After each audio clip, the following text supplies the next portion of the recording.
According to NoKidHungry.org, in order to know what food insecurity is, you must first know what food security is. Food security is having access to enough food to live an active, healthy life.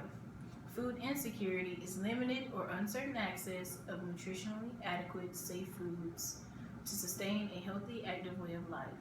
Hunger is a painful sensation caused by a lack of food, and poverty is the state of being extremely poor. Poverty is the main cause of food insecurity and hunger for most Americans.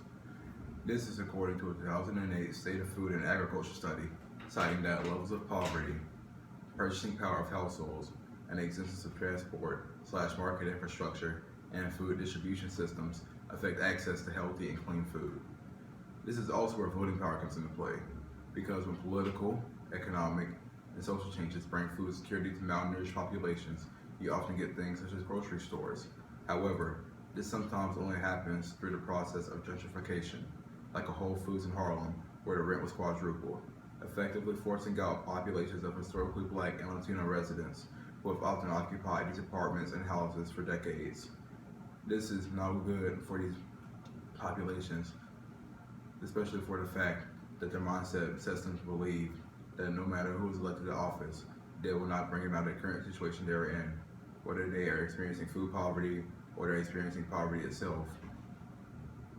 According to FeedingAmerica.org, food security exists when all people at all times have physical, social, and economic access to sufficient, safe, nutritious food, which meets their dietary needs and food preferences for an active and healthy life. 5% of households, which is 6.3 million, experienced very low food security. 12 states exhibited significantly higher household insecurity rates than the U.S. national average. Between the years of 2013 and 2015, the national average was 13.7%. North Carolina's average was at 15.9%, and it ranked number 8 out of the top 12. Relating to my previous example, food costs are often affected by international and domestic prices before they reach the mouth to the table.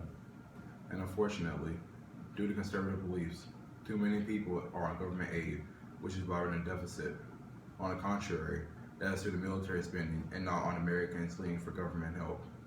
This is why intersections of poverty, food security, and voting rights are forever intertwined in the fabric of America, and why one cannot exist without the other in many cases, and how some are very privileged to have all three. Thank you very much. I'm Maurice. And I'm Deja. And this is our video.